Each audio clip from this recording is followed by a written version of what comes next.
All right, today's our flip lesson on economics. We are talking about global economic inequality. Global economic inequality. Now, our living conditions are vastly unequal between different places in our world today. This is largely the consequence of the changes in the last 2 centuries. Now, in some places, conditions change dramatically, while in others, the living conditions change more slowly. Now, our individual stories play out amidst these major global changes and inequalities, and it is these circumstances that largely determine how healthy, wealthy, and educated each of us will be in our own lives. Yes, our own hard work and the life choices matter, but these matter more or less in which we have no control where and when we are born. This factor largely determines the conditions in which we live our lives.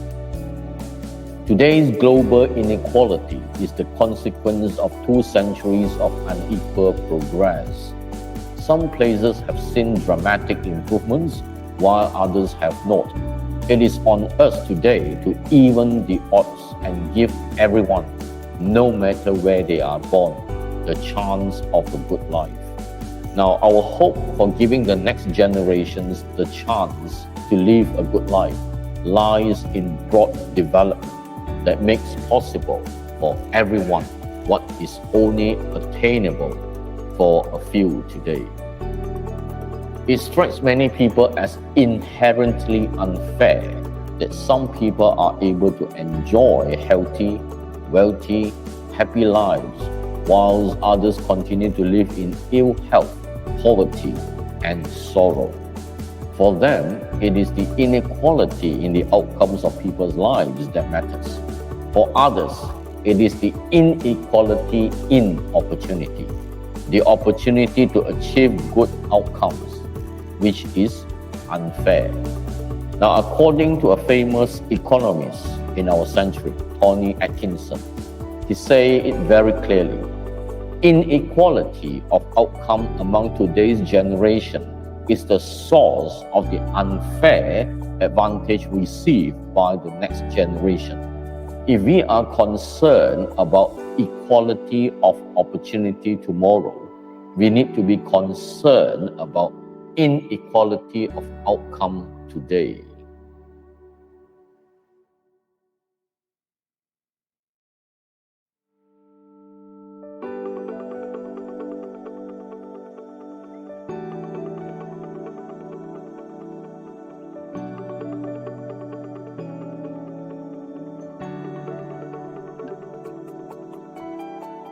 The development of global economy shows the inequality in living conditions between the worst and best off countries in the world today in a number of aspects.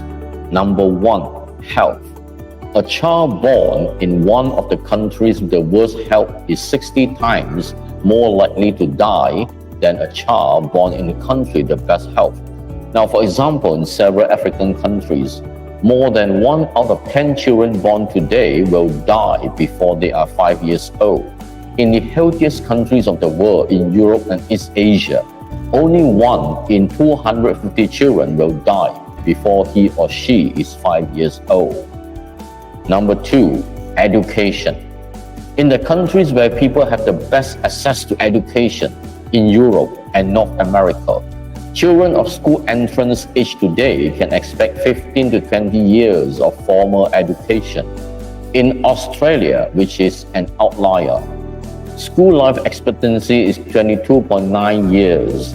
Children entering school at the same time in countries with the poorest access to education can only expect 5 years. Number 3, income. If we look at any economic data or statistic analysis, we will come to understand that there is a vast income disparity, or I call it the big income gap, between developing and underdeveloped countries. For example, the people in Switzerland can spend in 1 month what people in the Central African Republic can spend in 7 years. So from here, we can see a big difference of income disparity between the people in different countries.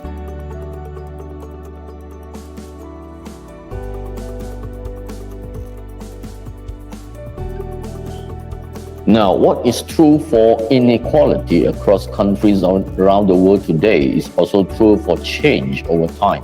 What gives people the chance for a good life is when the entire society and economy around them changes for the better.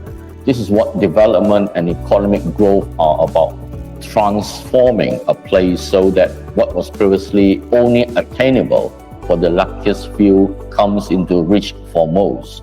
The economic transformation of Finland, a country where people today are among the healthiest and richest in world history.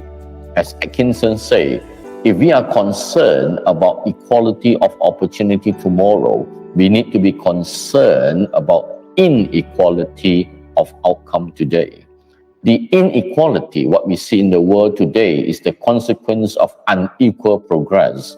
Our generation has the opportunity and responsibility, I believe, to allow every part of the world to develop and transform into a place where health, access to education, and prosperity is a reality.